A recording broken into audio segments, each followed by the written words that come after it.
Hello, everyone. Welcome back to another episode of the Harley Seelbinder podcast, where we cover important topics.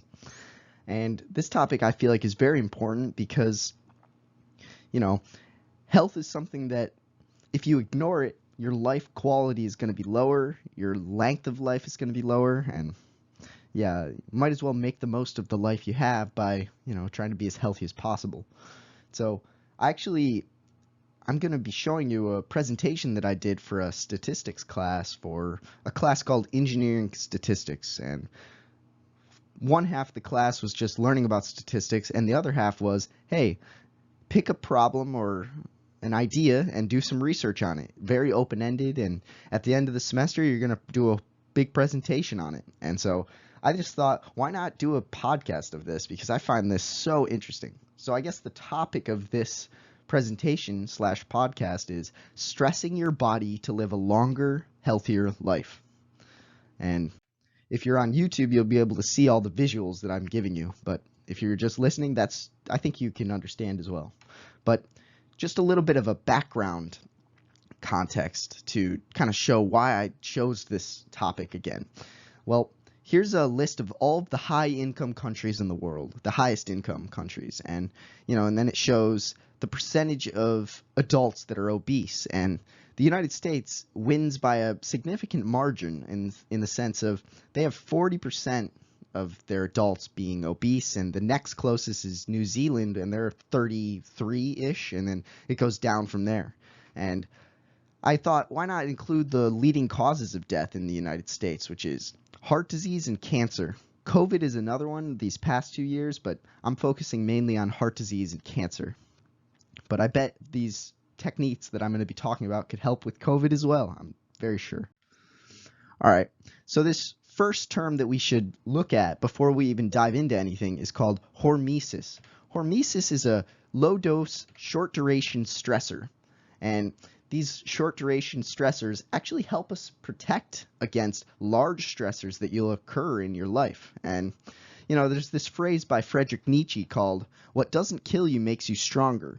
And, it's kind of a philosophic idea. Like, when you go through something challenging, you become more resilient, you learn from it, etc. But it actually is a scientific it's been proven scientifically when you stress yourself purposely for like low doses, you actually receive a lot of benefits. And here's a little graphic showing that, yeah, you don't want to have too high of a stressor because it can be counterproductive and toxic on your body. But you know when you stress yourself purposefully, you become so resilient, and it's very cool. And I guess I draw these little diagrams in each one of the slides. And when you increase your stress, you increase something called mammalian target of rapamycin, which is right down there, and also adenine monophosphate protein kinase.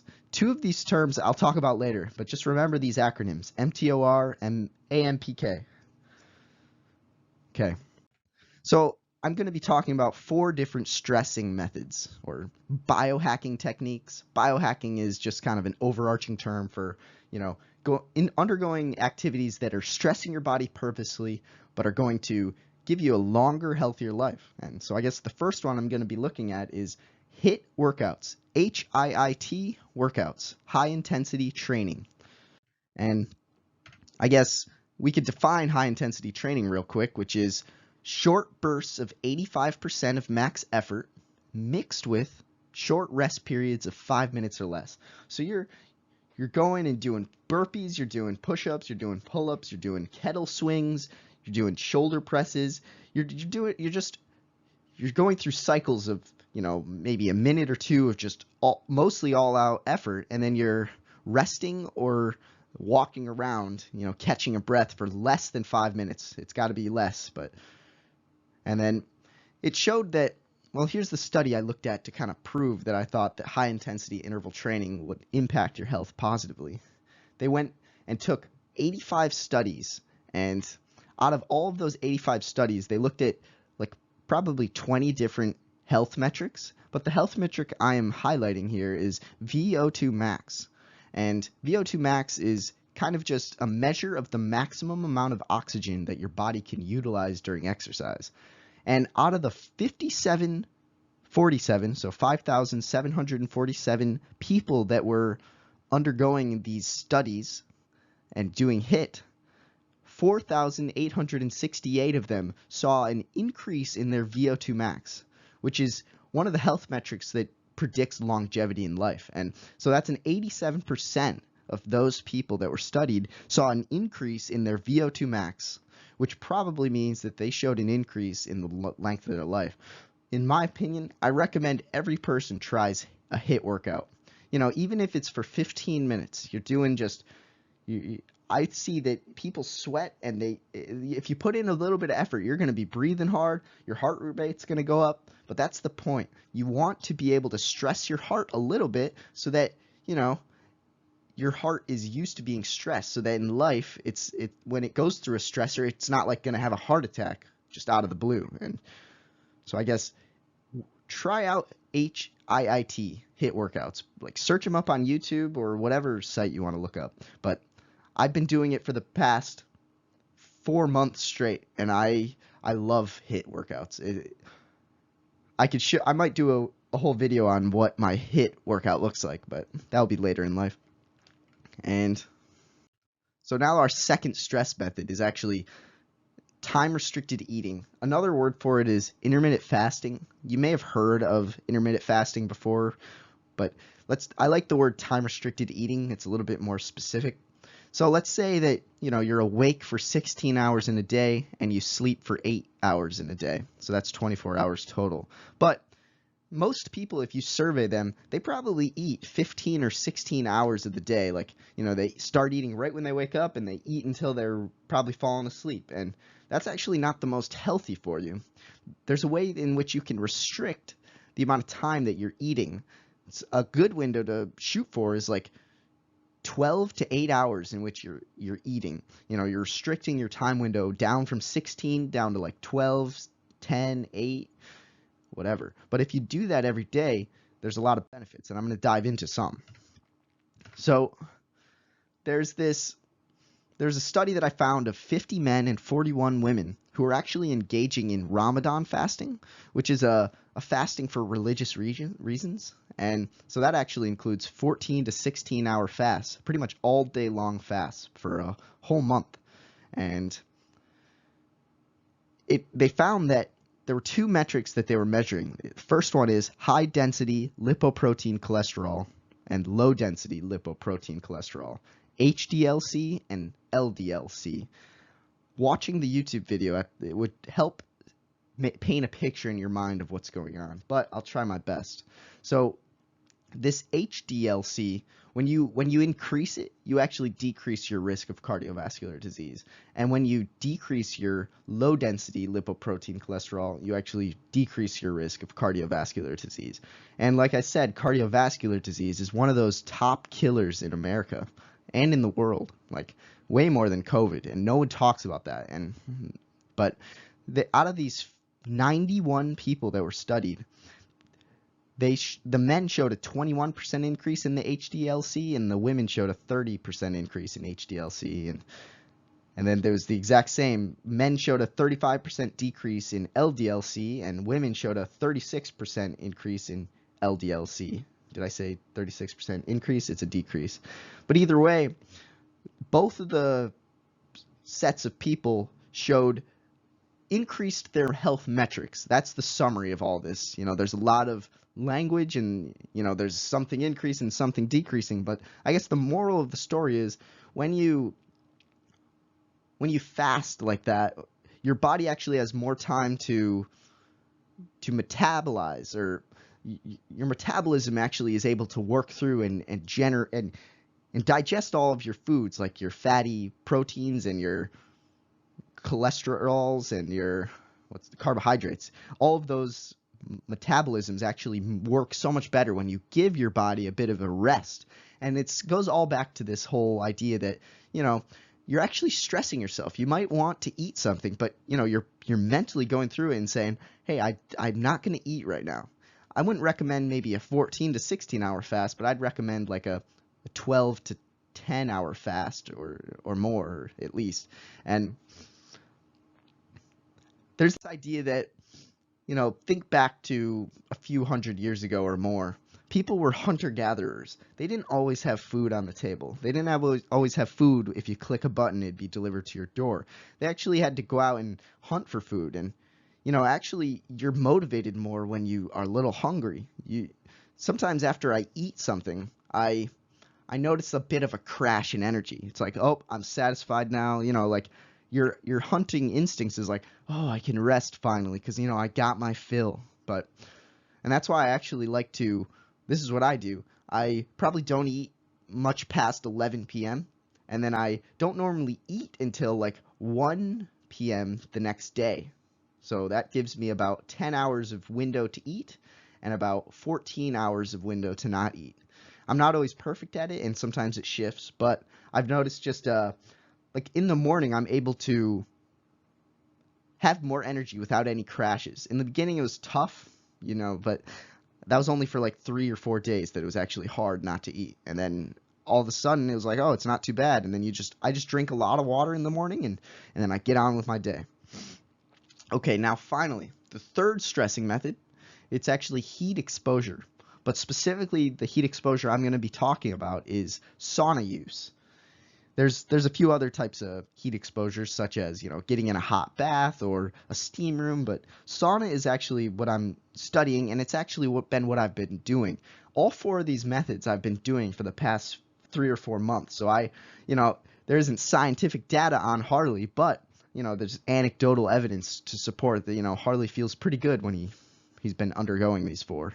So here's a study I found which was really amazing in my opinion.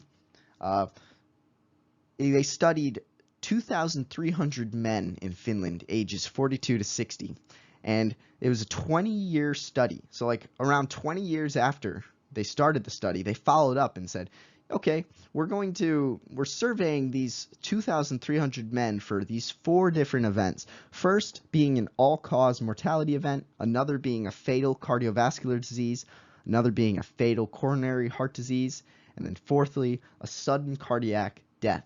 And, those are 4 events that can be prevented through action. And one of the actions that we've seen is that saunas actually can decrease the probability of all 4 of those types of events. And as you can see, the people who saunaed 4 to 7 times a week showed the lowest probability of getting any of these cardiovascular disease events. And, the people saunaing 1 time showed the highest probability, and the people saunaing 2 to 3 times showed a middle-of-the-road probability. And this sauna use was actually 175 to 210 degrees Fahrenheit with 10 to 20% humidity. So that's when you throw a little bit of water on the rocks, and then 11 to 19 minutes in the sauna. And I actually try to shoot for like 180 degrees for 20 minutes, but I've been working up to that. And honestly, if you have a YMCA near you, I truly recommend trying out the sauna and trying out HIIT workouts and also trying out the time restricted eating and just try it out for yourself. I really do recommend it. But yeah, this study just kind of showed to me Harley, try to sauna 4 to 7 times a week. There's not many cons to it, especially if you stay hydrated. The key, in my opinion, is having a lot of water throughout the day. I'm kind of famous for having this water bottle always. It's a big jug. I try to drink it like 3 to 4 times a day, and I really recommend staying hydrated because if you're hydrated before you go into a sauna like this, you're going to be able to sweat out your toxins without feeling so dehydrated because you're going to have enough water to replenish. And always have a water in the sauna too. But yeah, I found this study to be amazing, and Finland happens to be one of the main countries that has more saunas than people, and they actually are one of the happiest countries in the world by survey. And that might be a coincidence, but I don't think so. I feel like the sauna truly helps my mental health and apparently helps my physical health if you look at the study. Now the 4th is cold exposure, and there's probably so many ways in which you can expose yourself to cold. I've heard of people even just standing outside with not that much clothing on.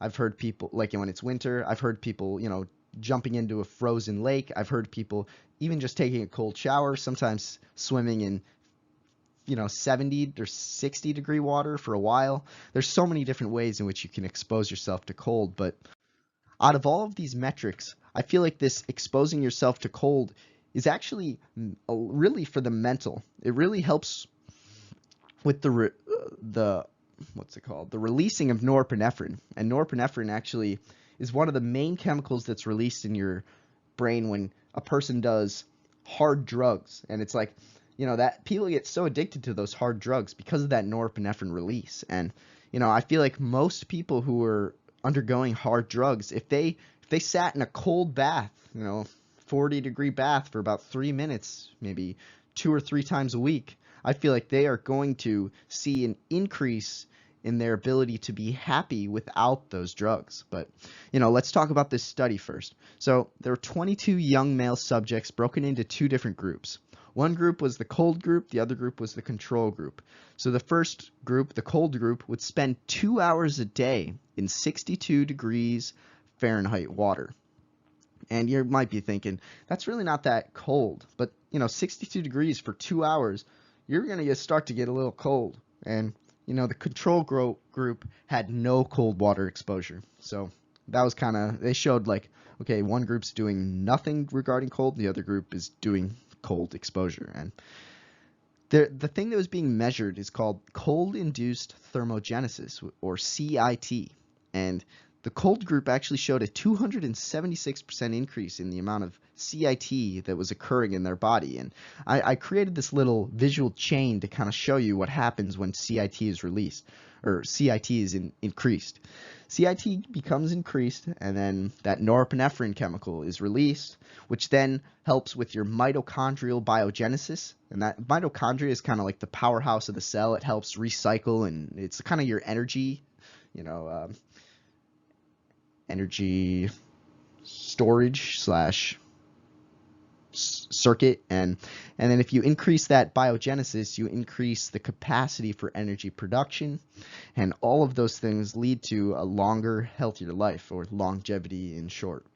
And I just thought that was pretty interesting. I really want to do a study on doing like the cold plunge. You might see ads on YouTube for like the cold plunge. I think they went on Shark Tank, and they got a great deal with one of the investors, and I'd recommend looking up cold plunge. I haven't even tried it, but man, it looks pretty amazing. It stays cold and it stays clean. And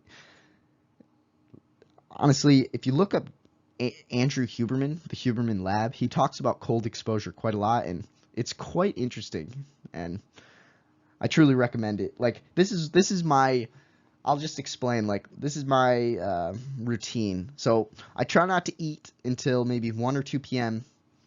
I'll have a little bit of steak, some vegetables and fruit, and then once I'm digested a little bit, I'll go and do my HIIT workout, which involves a lot of kettle swings, raising a kettlebell above my shoulder all the way from the ground, burpees, pull-ups, dead hangs, abs,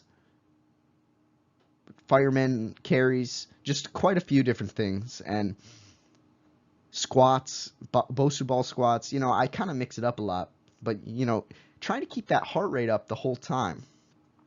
And then right after that, when I'm still kind of sweaty and breathing hard, I go straight to the sauna, making sure I've been hydrated throughout that whole workout and throughout that whole day. Then I crank, if I can, get the sauna up to like 170, 180, and I try to sit there for about 20 minutes. And, it's kind of like a meditation session. You're forced to really, it's kind of painful. You don't want to sit there for too long, but you actually get used to it more throughout the days and weeks. And I feel like you notice how great it makes you feel. Like, it's like, I can get through this. I'm stronger than I think. It's mind over matter. It's all mental mainly. And then right after that, I dive right into a cold shower. And, I used to not be a person who ever thought of doing a cold shower, but the mix of the intermittent fasting, HIIT workout, sauna, and then cold shower, all 4 of those in one day, I feel like after that cold shower, you're just, I'm in this state of euphoria almost, where it's like, nothing's going to bother me. I am not stressed whatsoever. I have a lot of responsibilities, but man, I'm excited for life. I'm ready to conquer. And like, I feel like it's this, you're aware that there's going to be stresses in your life, but you don't care as much because you know how resilient you can be. And I love the feeling after that cold shower. I've gotten my girlfriend and my roommate does it with me, and I've gotten a few other people I know to start trying it, and they've told me that they really are happy that they started going to the Y and doing all 4 of these things.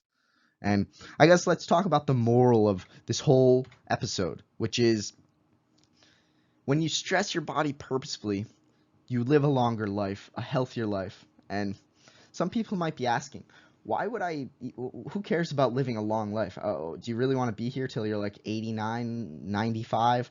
And it's like, well, this is what I do not want. I don't want to be 60, not really able to move, need help moving. I need help lifting up anything heavy. I can't lift up my grandchildren. I can't walk more than a minute. It's like, do you want to be a drain on your family or a strain on your family when you're older and you can't exercise and you can't move yourself? It's like, I want to be a person who is able to have fun with my grandkids, do activities until I'm old. I want to be able to live a healthy life for as long as possible. I want my health span to be increased. And, I feel like starting young is very important for this. It gets that habit. But even if you're a little older than me, I would say try these things out. You'd just be surprised the amount of benefits that these 4 activities have. And, I only did 1 study for each one of these 4. But if you do a little bit of research and some YouTubing, you're going to see so much more than I even explained because, I'm still pretty ignorant of this topic. But I really recommend trying it out. And do it for your future self. Do it for your future family members.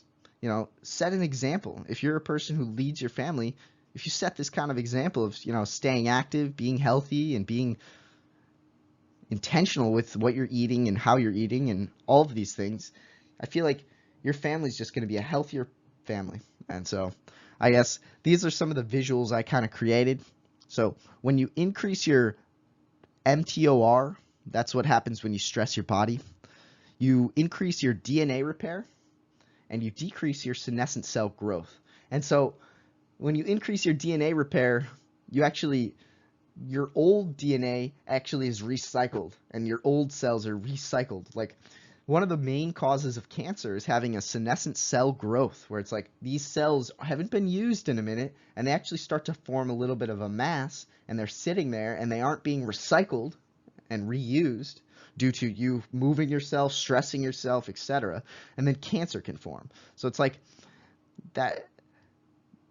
One of the leading causes of death can be solved or prevented at least by stressing your body.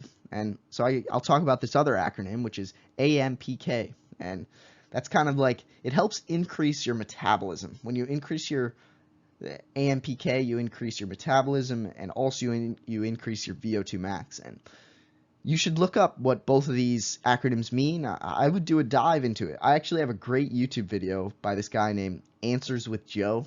And his YouTube channel is really interesting, and I'm actually going to link this video in there because he explains these acronyms a lot better than I did. But I just thought I'd paint a broad picture and talk about 4 different techniques in which you can increase your longevity and live a happier, healthier life. And, this has all been tested by me for months. Some of my family members are like, Harley, you're kind of obsessed with these 4 activities. And it's like, well, yeah, I am obsessed. I want to stay healthy for as long as possible. I want to work out when I'm 75. I want to be able to, go on a hike when my grandkids are like, hey, you want to go on a hike? These are just dreams that I have. And here's a list of my studies. And yeah, if you found this video interesting, I would recommend sharing it. Well, I'd first recommend trying out some of these activities and maybe researching if you want, if you're skeptical. But then I'd really recommend showing your friends, the benefits you're seeing when you're trying these. And also let me know. Let me know on Instagram. Send me a comment on YouTube. Let me know if you've been trying out these techniques. I really hope that some people take this advice and help increase their longevity.